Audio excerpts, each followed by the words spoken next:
I'm going to introduce Janet Miller. Janet Miller is with Partnership 2020, the Nashville Chamber, and I'm going to ask her to introduce her panel, and we'll go from there. And I had a long list of things I was going to say about you in terms of. Let's not do that. No, you don't want me to brag on you? Yeah, go ahead. About the relocations here, but I'll let you talk about that and introduce your panel, and we're so glad you're here. That's great. I'm going to actually sit over here with the panel because they feel so very far away. So let me introduce from over here.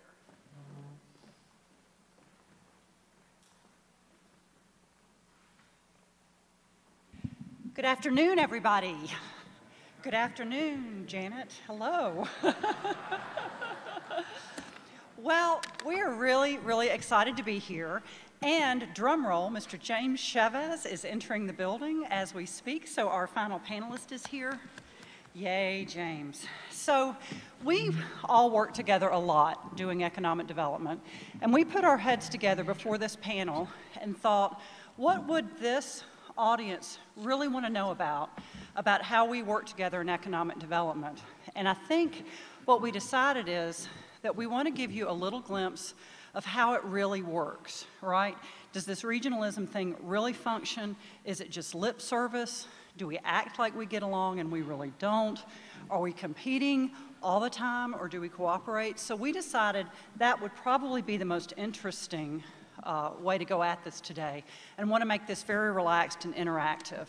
I will tell you that we have been at this job creation, economic development game 20 years in the region. And the reason is, 20 years ago, a bunch of community leaders in Middle Tennessee came together and realized that this region was getting our clock cleaned by a lot of other cities. You kept picking up the Wall Street Journal and seeing that, XYZ insurance company was moving to Charlotte, or Atlanta was booming, and this region was not competing. And one of the things I'll say from doing this a bunch of years is we have amazing private sector leaders.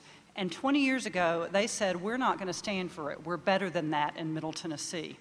So they modeled a program called Partnership 2000, and they looked all over the country at who was doing it right and who was not doing it right. And what they found is the best, most successful cities in America were doing two things. Number one, they were working regionally, so they weren't working one county with 9 other programs, or amongst us it could be 20-something communities or programs. So they're regional and they were public-private. So that is the way Partnership 2000 was modeled. And the thing that has been consistent over 20 years is the primary focus is job creation. So it's about recruiting companies to move to your region. It's about keeping your companies so that some dude doesn't drag them out the back door and down to Huntsville or another city. And it's about growing companies and a good business environment. Now, a lot of issues have come and gone over that 20 years that have risen up. So workforce is an issue that I think you'll hear all of us speak to today that really is becoming a heightened issue.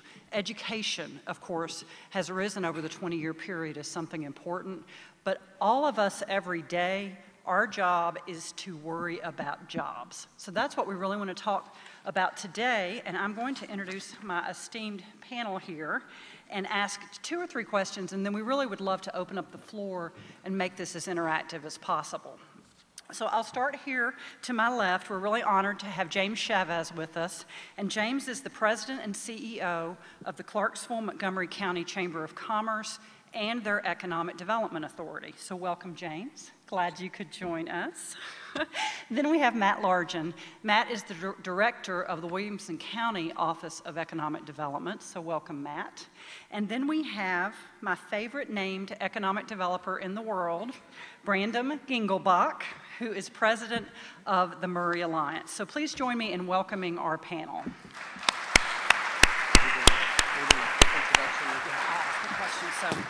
So the first thing that I really want to do is, one of the great things about having a regional job creation program is it provides a wider portfolio of choice for corporations and for people as they're moving in. So why don't we kick off with 2 to 3 minutes from each of you. And I know that's tough because we're all outgoing salespeople, but just a quick overview of your area and what attributes really make your particular sphere unique in Middle Tennessee? And we'll start with you, James. I apologize for being late. I just got off a plane, so I'm actually trying to cool down. It's so hot. Clarksville, Montgomery County has a population now of about 173,000 people and growing. We're adding about 4,000 to 5,000 people per year. The census update that came out for 11, we were the 92nd fastest growing county in the country. Only 2 communities were on that list, Montgomery, and we'll let Matt tell you the other part, Williamson. But we've been blessed with growth. And, when we travel the country, we're in Vegas this week for a retail show. This region has just been so blessed. When you look at what's happened in other parts of the country, their economies and how they're hurting, you're just constantly reminded of how blessed we've been. We're home to the 101st Airborne Division of the Army. The 160th Special Forces, those are the Night Stalkers, and then our Green Berets, the 5th group. It's about 33,000 soldiers, and we're in a very married Army. We have baby booms that come in cycles that relate to deployments. So when they come home, but they're very married. And so it's been a wonderful pool of talent for us to have in our community. Something else that makes us unique is we've got Jack Turner. Where Jack is here, there he is. Hey, Jack. Our community has been so blessed by solid visionary leadership, and Jack is one of several people in our community, but he shares his leadership with you just like he shares it with us, and I don't know when he rests, but we're grateful to you, Jack. And I think that's it for now. Oh, I'll just say we had 2 announcements last week. We had an office announcement. They're adding 500 jobs, a company called Agiro that does emergency roadside assistance. And then Jostens, who's been one of our long-standing industry partners, is going to consolidate operations out of Kansas into our community. So that's what's going on right now. Okay. Larkin? Janet does. Okay. Thanks so much. Appreciate the opportunity to speak to you all. And James, just so you know, we're already up $1 since you mentioned coming out $2 coming off the airplane. So a little inside joke. We'll get to that later. We made a bet that you mentioned the airplane. Later. Yeah, we'll get to it later. So my name is Matt Large. I'm the Director of Economic Development for Williamson County. And I thought I'd just take a moment to share some of the things that are unique to Williamson County. James mentioned one is growth. No doubt. The first word that comes to mind when I think of Williamson County is dynamic. We were the fastest growing county and one of the fastest growing regions in the country in the last census. Job growth rate of more than 10% in the last 5 years in Williamson County. I think some things that are unique to Williamson County and the region, the first thing is the fact that 58% of our residents have an associate's degree or higher. It's about twice the national average. It really makes a difference when you're talking to headquarter companies about talent, how many advanced degrees you have in your community. I think something else that is unique to Williamson County is the great balance between historic preservation with areas like downtown Franklin and also commercial development in Cool Springs. We've really found a way to marry those two and really have shown that you can have both those in a successful community. You don't have to make the choice. The final thing I'd like to say too is the school system in the state goes right along with the number of advanced degrees. The fact we have the best school system in the state of Tennessee is a great talent magnet for the future pipeline, and also it's a huge quality of life component for us. And I'll just mention one announcement. Yesterday we were fortunate enough to have a groundbreaking from Mars Pet Care that's going to locate a global research center in Williamson County, $88 million. They live streamed this announcement to all their facilities across the world. We had a member of the Mars family come and speak, and the other places they have these research centers, there was one in Brazil, Chicago, the United Kingdom, and now Williamson County, which is, I think, amazing. Yep. Good afternoon. Who here is from Murray County or lives in Murray County? All right, we got one. Way to represent. Okay, there's a couple. There's a couple here. First of all, and this is what we always say, guys, it's Murray. I know it looks like Maury, but it's Murray. If we can say Lebanon, we can say Murray. So that's number one. That's what we always try to communicate when we're out and about talking to people.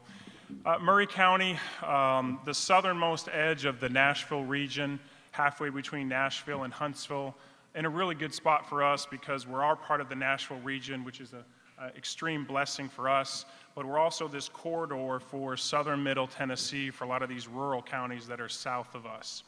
We've got Spring Hill, which is Williamson County and Murray County, fastest growing city in the state of Tennessee, 2 years running. We went from an unemployment rate of 13.7% last year to 9% this year. Really making an effort from our standpoint to diversify the economy. We're most known for Saturn, most known for automotive, but we're really moving away from that in large part because of the great growth from Spring Hill, and we're able to diversify. Most recent announcement for us was DirecTV opening their newest call center. Going to have 150 by June, already got 81 on the ground 2 weeks after the announcement. Really showing that we're moving away from an auto manufacturing side to a more of a diversified economy, which is a huge component for us. The other blessing for us as a region is that we've got this awesome road. We're going to talk about transit and transportation in general, 840. So for us, 840 West, that western corridor, is going to be opening later this year. And for Murray County, that's a huge blessing because before we were more focused on the southern markets and then in the eastern markets with 840 East. Now we can compete more on the west side when we go to Memphis, Arkansas, and Texas, and that opening up. So that's a huge blessing for us as a community as well. That's great. Thank you, guys. So let's just get down to it, because I think there's always questions of, okay, you work together regionally, but then when a company gets down to 2 or 3 counties, it can be competitive. So let's touch on the issue of how we work together and what the different roles are, and how do we handle that kind of co-opetition. And then I'll tag on a selfish question, which is, if every county has an economic development office, what's the purpose of a P2020 or a Nashville Chamber? And then if you don't give the right answer, I will answer it on the back side. So let's start with Matt. Matt Largent, we'll start that way. Okay. So is this moving a little bit? There we go, thanks.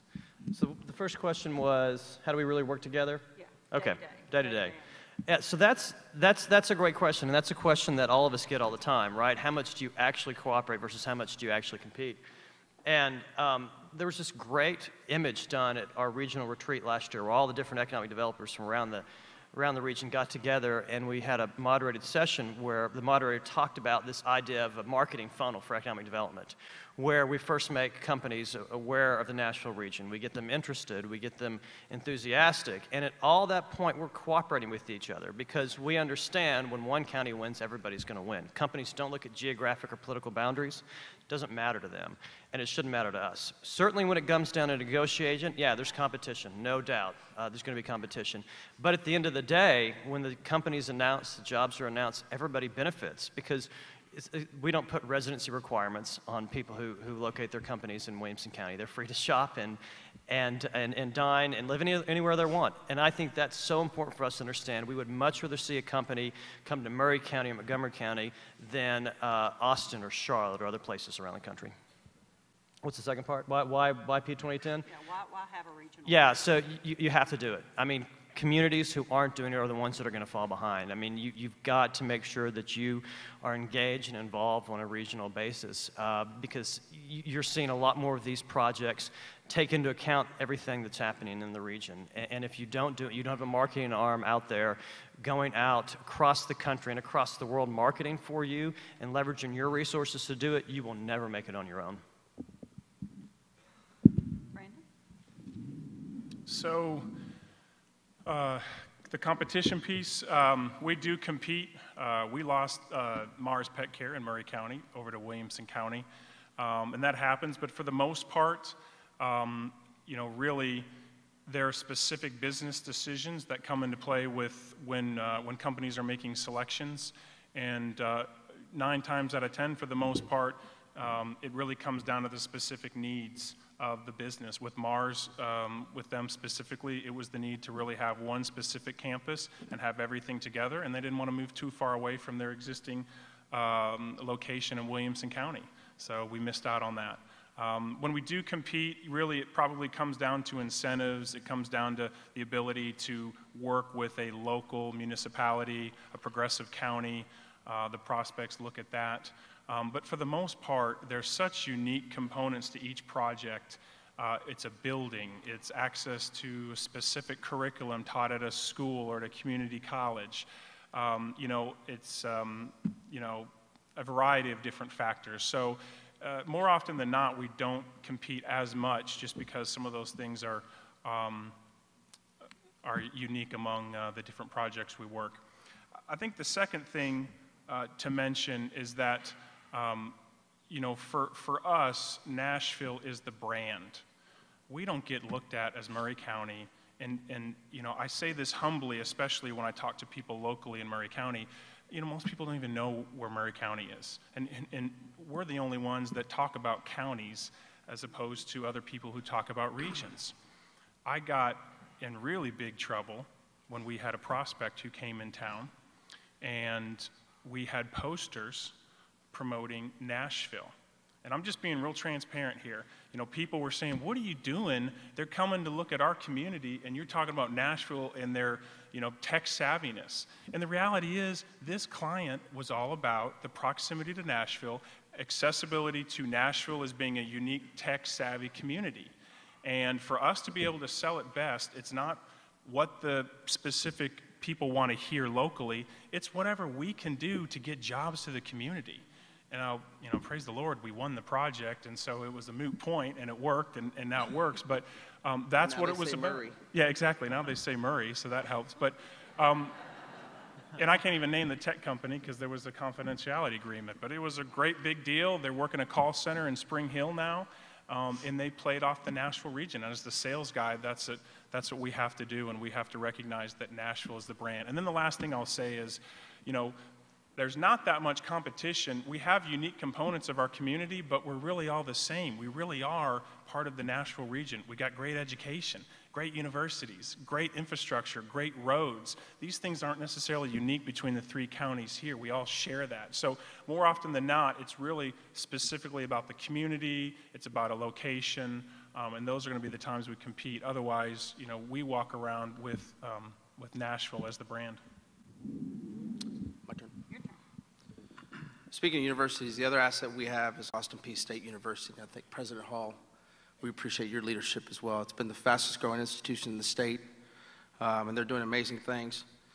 You know, I started my career in economic development in Atlanta. Was that another side bet? Was I going to talk? No, we didn't. That was No? And the Atlanta region did not behave this way. And today, you have different factions that are working in different directions. And it was an awesome opportunity to come and be a part of a fraternity of people who have become my friends. We share professional successes, professional challenges with each other. We spend downtime with each other when we're not working. So the competition thing really hadn't been a big deal because it does. It usually comes down to a logistics piece, property that they need to be on, or access to a market, or incentives. And at the end of the day, we lift each other up.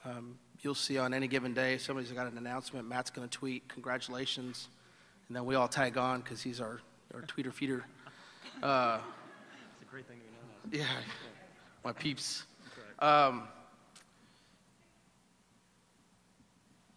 The Amazon deal that got done very recently, we were one of the finalist communities, and it went to neighboring communities in Rutherford and Wilson. We're thrilled for them. They've done a great job with their efforts, the developer that they're working with.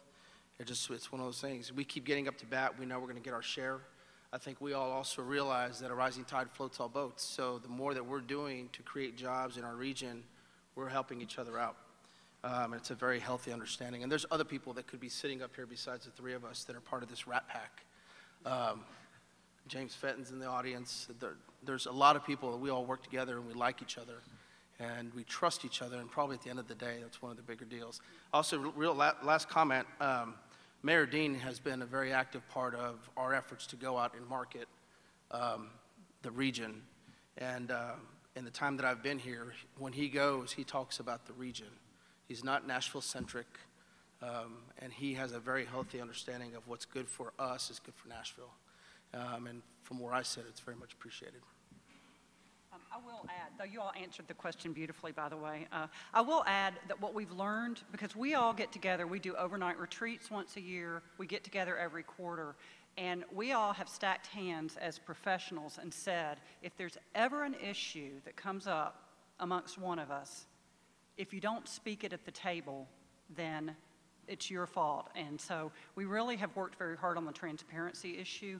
And I'd say a year ago, we had some questions about how we handle handoff between companies, because sometimes the phone is just going to naturally ring at the Nashville Chamber offices and end up in any one of the 10 counties. And so we worked together this year to come up with a process that would make it more transparent.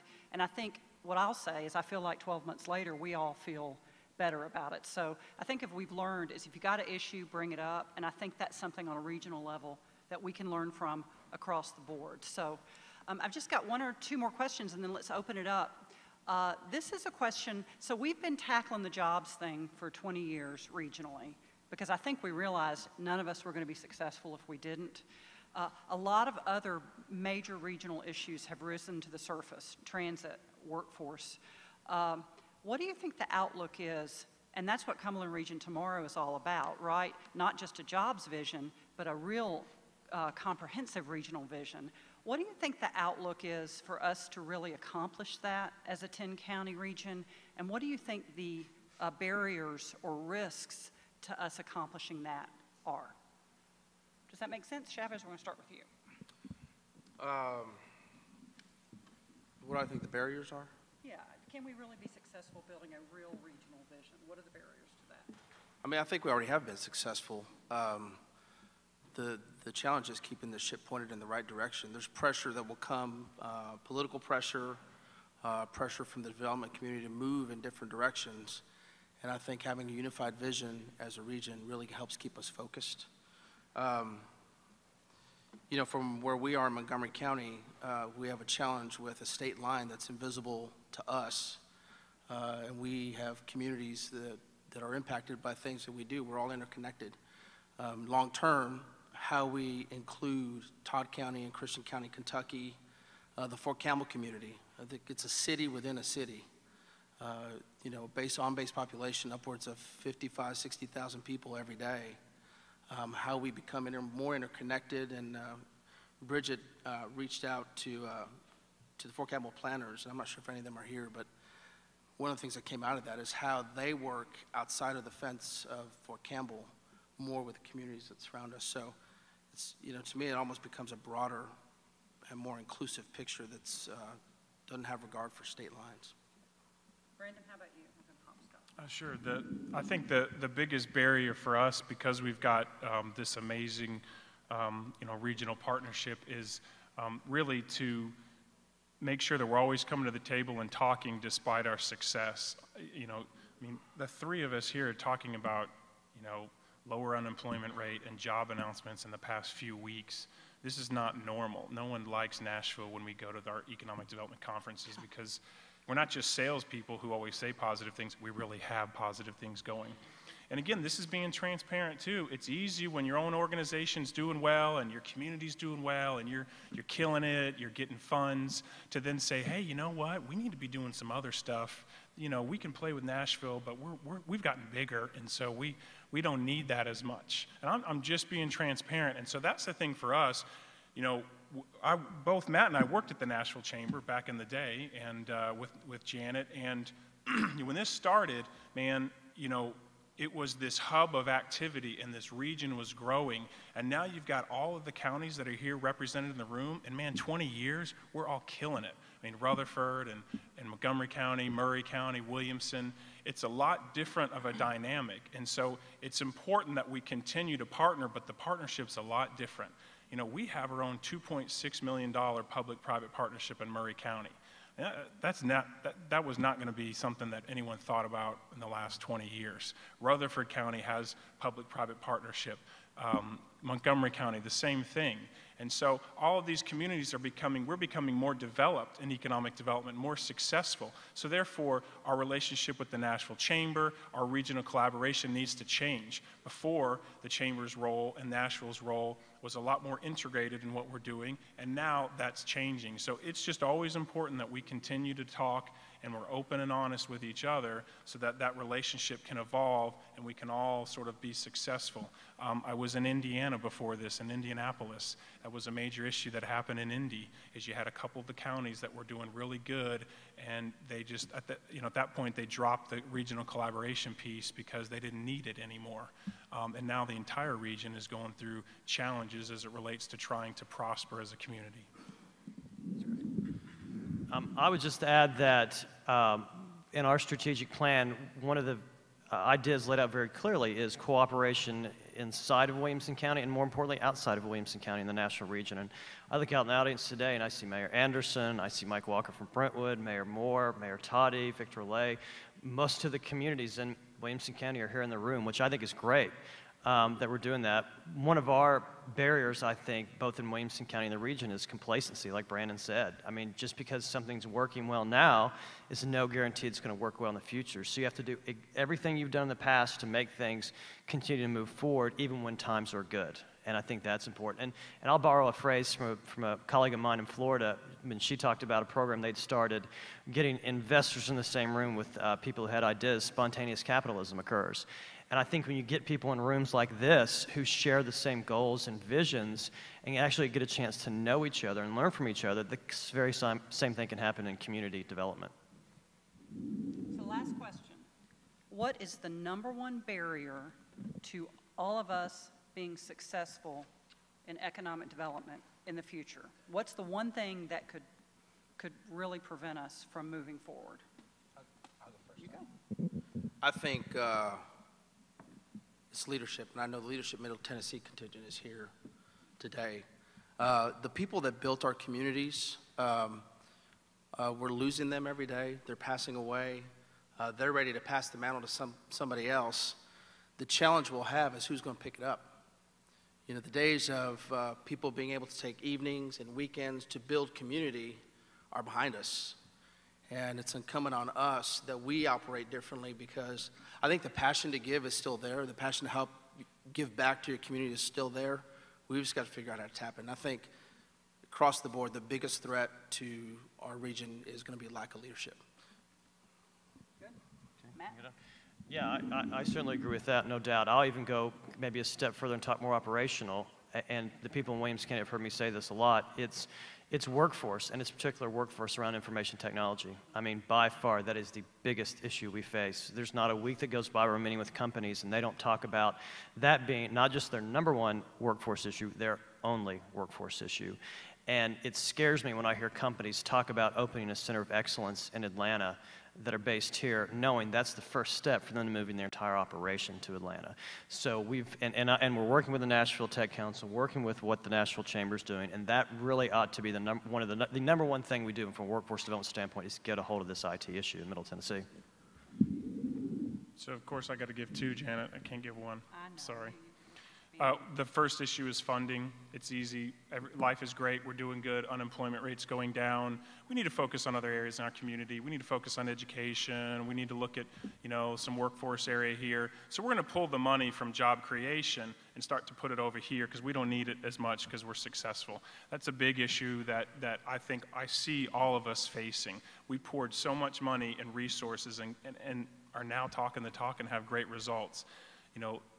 It's never the time to ever pull that money in favor of doing something else. I mean, job creation still has to be that one priority.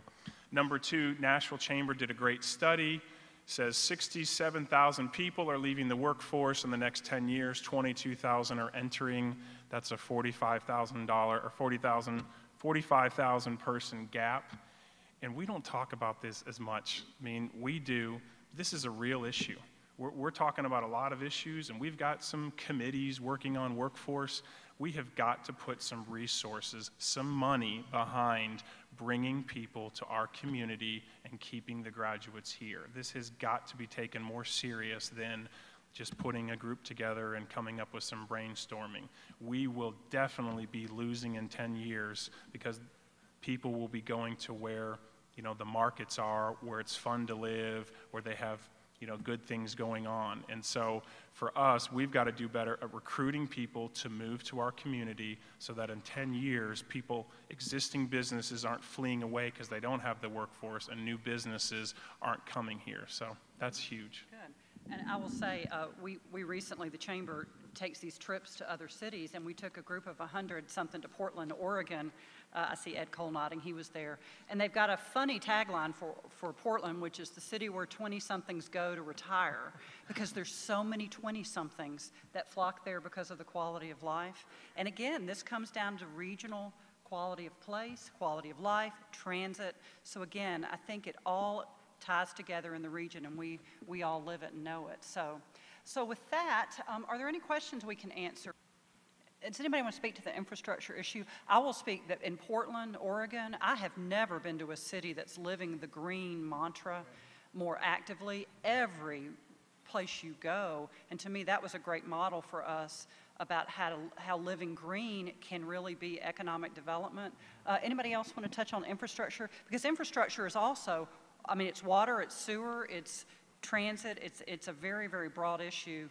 And if we're going to attract people, we've got to keep the infrastructure up with it. Anybody else want to chat? Yeah, from an infrastructure standpoint, I think our issue with roads, again, just having lived in the Atlanta region and commuting 2 hours a day back and forth, not seeing my baby until 7:30 at night, if we don't get a handle on moving people in and out of communities, that's where we're going to end up. We have internal issues, pressure on our road systems in Montgomery County, and then with our growth and our interaction with Nashville and Middle Tennessee, the transit issue and Mayor Dean's leadership on getting rail, making it a priority and making it a fundable priority, I think is going to be a key piece. Anybody want to? Well, I'm absolutely an expert on none of this. I play one on TV. We know just enough to then embarrass ourselves with a question like this. But no, my answer would be, from where I stand, there's really not an issue too much of people fleeing. Nashville's awesome. Yeah. We're getting better and better. This is proof of that. The problem is that's not going to change this gap that's going to happen. So we need to steal more people. We've got to do an even better job of keeping people here. This is going to be the cost of competition. So I don't think we're performing poorly. It's that everyone is going to be in the same boat. And so in 10 years' time, it's going to be us and Austin and Charlotte, and who's going to win? And we've got to put that strategy together now and start that so that we are hurting less than the rest of America. In Montgomery County, we started, as part of our strategic plan, was a focus on implementation of STEM curriculum throughout our system. Our foundation has put money into our STEM Academy. One of our schools has a STEM Academy. But science, cultivating that talent and making it attractive for students to take that path, I think, is significant. I have a freshman daughter. She is best at math and science, and she hates it. And to get her excited about the opportunities that await her should she pursue that, because she's got all this pressure outside of my house to do other things. That's the thing. We got to get our kids excited about the opportunities that await them when they get out of college. And I will say, statistically, we keep 64% of the college graduates that come out of the area universities, which is really good. But Brandon's right, 40,000 person gap. We're going to have short-term solutions where we're stealing them from other places. And then ultimately, it's long-term solutions to be sure that the supply that the universities is turning out matches the jobs that all of the companies are creating. So I think a lot of people are tackling it, but Brandon, I agree. This is something we need to put all of our brains around because it is big. So, Bridget, we good on time? Amen, and thank you very much. Let's give them a big hand.